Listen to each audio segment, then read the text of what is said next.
제12장.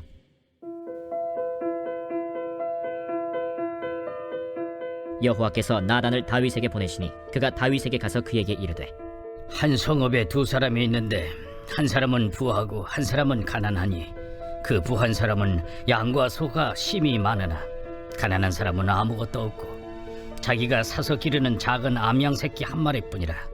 그 암양 새끼는 그와 그의 자식과 함께 자라며 그가 먹는 것을 먹으며 그의 잔으로 마시며 그의 품에 누움으로 그에게는 딸처럼 되었거늘 어떤 행인이 그 부자에게 오매 부자가 자기에게 온 행인을 위하여 자기의 양과 소를 아껴 잡지 아니하고 가난한 사람의 양 새끼를 빼앗아다가 자기에게 온 사람을 위하여 잡았나이다. 다윗이 그 사람으로 말미암아 노하여 나단에게 이르되, 여호와의 살아계심을 두고 맹세하노니 이 일을 행한 그 사람은 마땅히 죽을 자라. 그가 불쌍히 여기지 아니하고 이런 일을 행하였으니 그 양새끼를 4배나 갚아주어야 하리라. 나단이 다윗에게 이르되, 당신이 그 사람이라.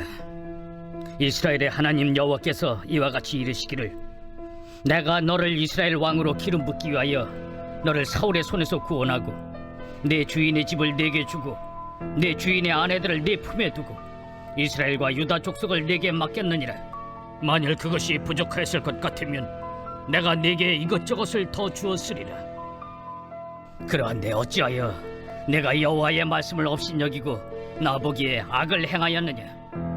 내가 칼로 햇사람 우리아를 치되 암몬 자손의 칼로 죽이고 그의 아내를 빼앗아 내 아내로 삼았도다. 이제 내가 나를 업신여기고 햇사람 우리아의 아내를 빼앗아 내 아내로 삼았은즉 칼이 내 집에서 영원토록 떠나지 아니하리라 하셨고 여호와께서 또 이와 같이 이르시기를 보라, 내가 너와 내 집에 재앙을 일으키고 내가 내 눈앞에서 내 아내를 빼앗아 내 이웃들에게 주리니 그 사람들이 네 아내들과 더불어 백주에 동침하리라. 너는 은밀히 행하였으나 나는 온 이스라엘 앞에서 백주의 이 일을 행하리라 하셨나이다. 내가 여호와께 죄를 범하였노라. 여호와께서도 당신의 죄를 사하셨나니 당신이 죽지 아니하려니와 이 일로 말미암아 여호와의 원수가 크게 비방할 거리를 얻게 하였으니 당신이 낳은 아이가 반드시 죽으리이다. 하고 나단이 자기 집으로 돌아가니라. 우리아의 아내가 다윗에게 낳은 아이를 여호와께서 치심에 심히 앓는지라. 다윗이 그 아이를 위하여 하나님께 간구하되 다윗이 금식하고 안에 들어가서 밤새도록 땅에 엎드렸으니 그 집의 늙은 자들이 그 곁에 서서 다윗을 땅에서 일으키려 하되 왕이 듣지 아니하고 그들과 더불어 먹지도 아니하더라. 이래 만에 그 아이가 죽으니라. 그러나 다윗의 신하들이 아이가 죽은 것을 왕에게 아뢰기를 두려워하니 이는 그들이 말하기를, 아이가 살았을 때에 우리가 그에게 말하여도 왕이 그 말을 듣지 아니하셨나니 어떻게 그 아이가 죽은 것을 그에게 아뢰 수 있으랴. 왕이 상심하시리로다. 다윗이 그의 신하들이 서로 수군거리는 것을 보고 그 아이가 죽은 줄을 다윗이 깨닫고 그의 신하들에게 묻되, 아이가 죽었느냐? 죽었나이다 하는지라. 다윗이 땅에서 일어나 몸을 씻고 기름을 바르고 의복을 갈아입고 여호와의 전에 들어가서 경배하고 왕궁으로 돌아와 명령하여 음식을 그 앞에 차리게 하고 먹은지라. 그의 신하들이 그에게 이르되, 아이가 살았을 때에는 그를 위하여 금식하고 우시더니 죽은 후에는 일어나서 잡수시니 이 일이 어찌 됨이니까. 아이가 살았을 때 내가 금식하고 운 것은 혹시 여호와께서 나를 불쌍히 여기사 아이를 살려주실는지 누가 알까 생각함이거니와 지금은 죽었으니 내가 어찌 금식하랴. 내가 다시 돌아오게 할 수 있느냐? 나는 그에게로 가려니와 그는 내게로 돌아오지 아니하리라. 다윗이 그의 아내 바세바를 위로하고 그에게 들어가 그와 동침하였더니 그가 아들을 낳음에 그의 이름을 솔로몬이라 하니라. 여호와께서 그를 사랑하사 선지자 나단을 보내 그의 이름을 여디디아라 하시니 이는 여호와께서 사랑하셨기 때문이더라. 요압이 암몬 자손의 라빠를 쳐서 그 왕성을 점령하매 요압이 전령을 다윗에게 보내 이르되, 내가 라빠 곧 물들의 성읍을 쳐서 점령하였으니 이제 왕은 그 백성의 남은 군사를 모아 그 성에 맞서 진치고 이 성읍을 쳐서 점령하소서. 내가 이 성읍을 점령하면 이 성읍이 내 이름으로 일컬음을 받을까 두려워하나이다. 다윗이 모든 군사를 모아 라빠로 가서 그곳을 쳐서 점령하고 그 왕의 머리에서 보석 박힌 왕관을 가져오니 그 중량이 금 1달란트라. 다윗이 자기의 머리에 쓰니라. 다윗이 또 그 성읍에서 노략한 물건을 무수히 내오고 그 안에 있는 백성들을 끌어내어 톱질과 썰애질과 철도끼질과 벽돌 구이를 그들에게 하게 하니라. 암몬 자손의 모든 성읍을 이같이 하고 다윗과 모든 백성이 예루살렘으로 돌아가니라. 마음에 닿은 구절 13절 제가 다시 한번 읽겠습니다. 내가 여호와께 죄를 범하였노라. 여호와께서도 당신의 죄를 사하였으니 당신이 죽지 아니하리라. 아멘. 할렐루야. 죄를 범할 수밖에 없는 연약한 우리들이 주님 앞에 회개하고 돌아올 때 우리의 죄를 사하시고 구원으로 인도하시는 아버지 하나님을 찬양합니다. 죄 범한 다윗에게 하나님께서는 나단 선지자를 보내셔서 지혜로운 말로 다윗이 자신의 죄를 깨닫게 함으로써 본문 12장은 시작됩니다. 하나님의 사람 나단 선지자가 최고 지도자여 당시의 권력자였던 다윗 왕에게 담대하게 하나님의 말씀을 선포하는 장면이 나옵니다. 참 인상적입니다. 그 중에서도 7절과 8절의 말씀이 저에게 다가와서 또 많이 묵상하게 되었습니다. 제가 한번 다시 읽어드리겠습니다. 당신이 그 사람이라 이스라엘의 하나님 여호와께서 이와 같이 이르시기를 내가 너를 이스라엘 왕으로 기름 붓기 위하여 너를 사울의 손에서 구원하고 내 주인의 집을 내게 주고 내 주인의 아내들을 내 품에 두고 이스라엘과 유다 족속을 내게 맡겼느니라. 만일 그것이 부족할 것 같으면 내가 내게 이것저것을 더 주었으리라. 나단 선지자는 오늘 다윗에게 다윗이 범한 죄가 하나님의 말씀을 업신여겼다고 이야기하고 있습니다. 택한 백성들 한 사람 한 사람을 다 기억하시고 섬세하게 아주 섬세하게 필요한 것 있는 것 다 준비하셔서 충분히 부어주시는 우리 아버지 하나님의 은혜를 깨닫지 못하고 더 큰 것을 구하고 때로는 심지어 하나님께 실망할 때가 얼마나 많았는지 제 자신을 돌아보는 그런 말씀이었습니다. 성경 전체를 보면 신구약을 가리지 않고 다윗에 관한 이야기는 참 많이 나옵니다. 기억하시죠? 골리앗을 맞닥뜨리는 그 다윗의 담대함, 신앙 고백, 얼마나 멋진 고백입니까?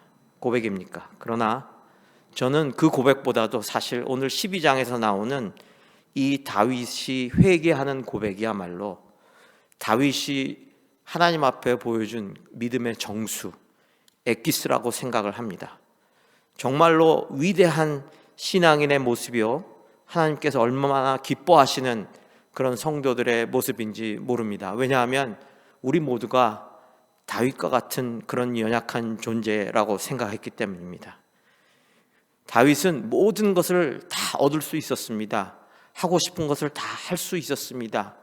그 위치에 있었음에도 비록 연약해서 죄를 범했지만 그 위치에서 자신을 향한 하나님의 말씀에, 깨우침에 납작 엎드렸습니다. 그리고 진정으로 회개하는 모습을 보였습니다. 얼마나 훌륭한 믿음입니까? 기억나세요? 시편 51편은 다윗이 회개한 내용입니다. 주여 나를 주님 앞에서 멀리하지 마시고 주의 성령을 거두지도 마시고 나를 회복시켜 주시옵소서. 아멘. 다윗의 진솔한 고백이었습니다.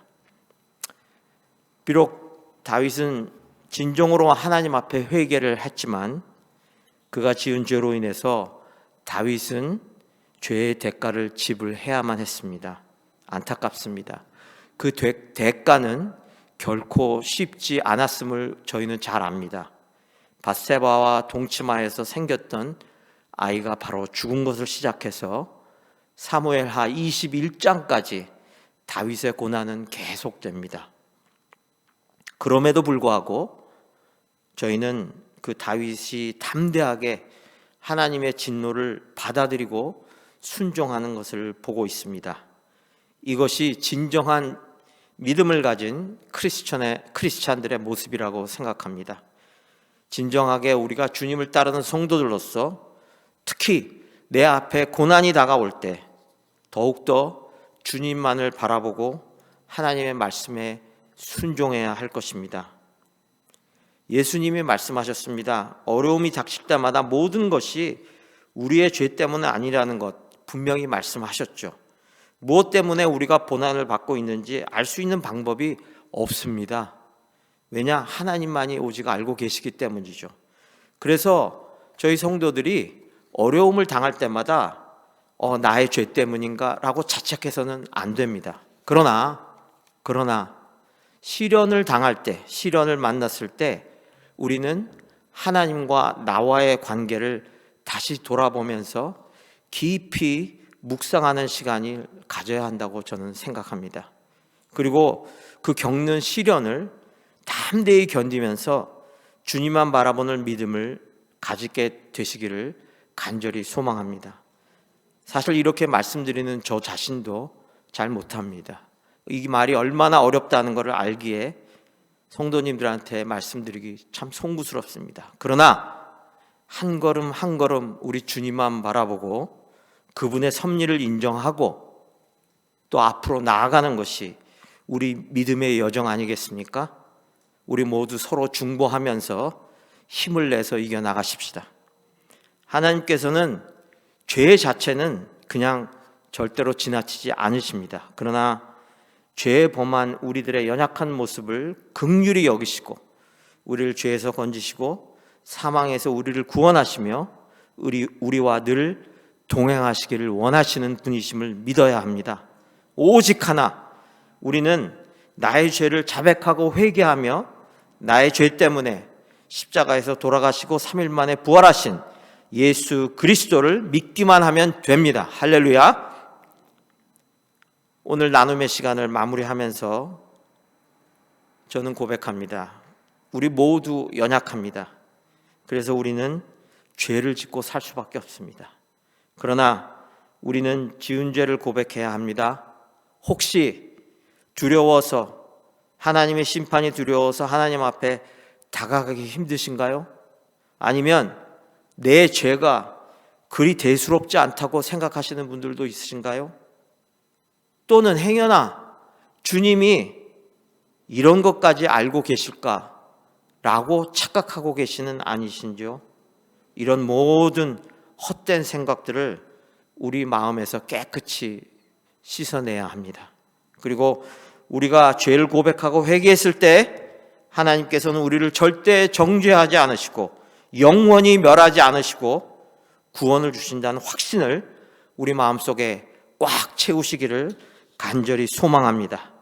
진정한 회개란 통회하는 마음과 행동하는 믿음에 있습니다.